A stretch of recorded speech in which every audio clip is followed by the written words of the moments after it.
Hey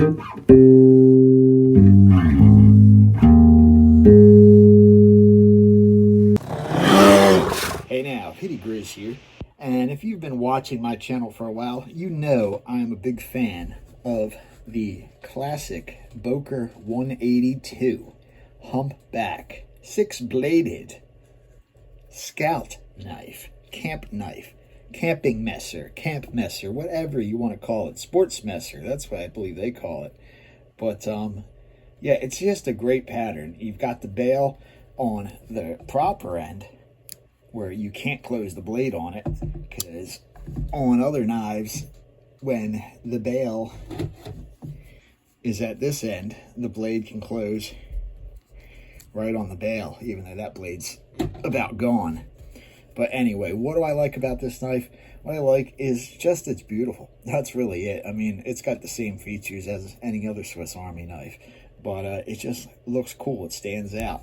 One main thing is they're known for their beautiful blade etch. Tree brand, Arbolito. Arbolito means little tree. They have some big thing. They make a big to-do about a chestnut tree that grew in front of the original factory. That's their whole thing. There was a tree in front of the factory, and now we hear about it every time there's a Boker knife. But I'm not here to talk about this knife. I'm here to talk about this knife. This little weirdo is a Remington Humpback.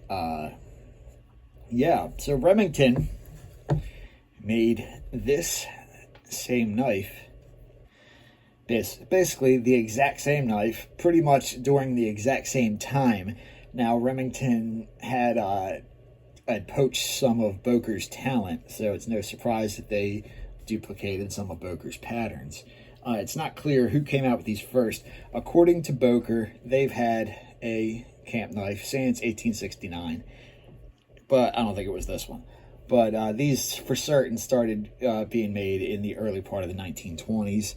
And Remington made one like this, too. What this is a modern, basically budget version of the famous R3438, I believe is the number Remington gives it. Boker's the 182. Remington, I think, is the 3438, something like that. But, yeah, something like that. I'm probably got the number wrong. Don't care. Anyway, it's instead of having stag handles and bolsters, we've got like resin, phenolic, whatever it is. It's basically like what's on typical like kitchen's knives, stuff like that. It's very durable, but very, it's vanilla, but it works. The Bandit logo is hot stamped on it. That's mostly worn away. First up, we've got that reamer. Bam. And if you notice, this reamer looks familiar. That is because it's the same type of reamer that Colonial and Imperial usually use on top of their scout knives. Usually where this would be, there'd be that reamer there on some of their scout knives and stuff. And I think they just decided that was easier than, doing something like this.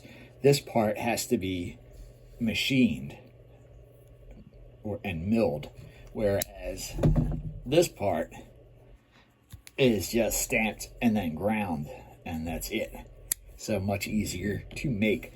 Notice the other interesting thing is they went with a double spacer in the back to make clearance for everything to fold in there.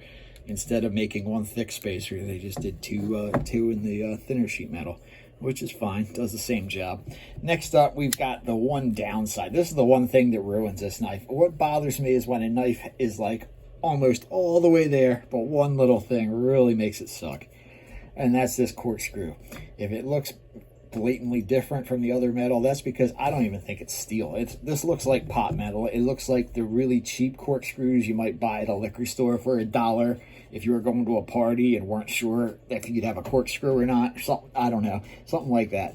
But they just look like the really cheap corkscrews you'll see all the time. And I'm pretty sure I could break this off with my hand. That just kind of bothers me. Either that, or it's like really cheap steel that's galvanized and then chromed or something. Either way, something's funky with it. It's not stainless steel, because you can just see the difference. It just is a totally different color of chrome. It looks like pot metal to me. which is basically, there goes the train stealing my soul.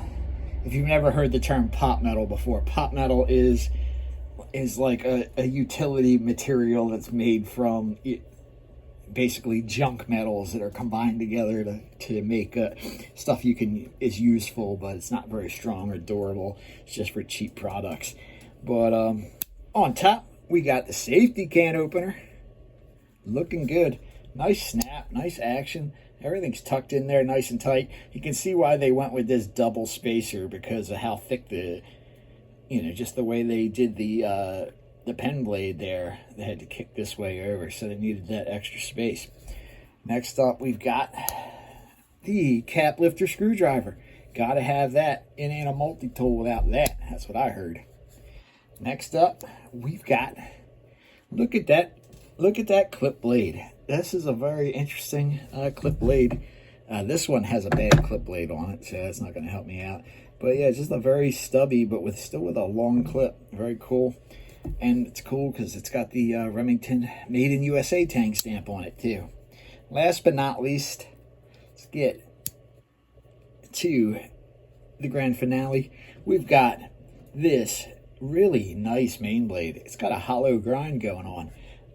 Not many of the knives I see have hollow grinds. It's kind of a big deal for me. Like, very few of my pocket knives have hollow grinds. Most of them are vintage pocket knives. Pocket knives tend not to have a hollow grind. They tend to go with a flat grind.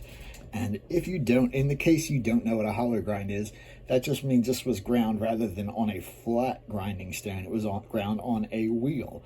And that gives it a concave shape, basically from the spine to the edge, curves in towards the center.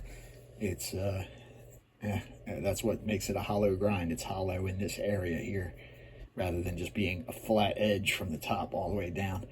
But what that does is gives you a thinner edge. That's done. There's pros and cons to it. It also gives you an edge that's easier to chip. You know, it's 6 of one and half a dozen of the other. Anyway, that is the Remington Bandit, made in USA. Not to be confused with the Remington Bandits, made in Ireland. Either way, they're both made by Camillus under the Remington name. Remington doesn't exist as far as a knife maker other than as a subsidiary of a network of brands. So, yeah, it's basically a fancy colonial or Camillus scout knife, but a little heavier duty. I like it. Anyway, thanks for watching. I'll see you in the next one. Petey Grizz out.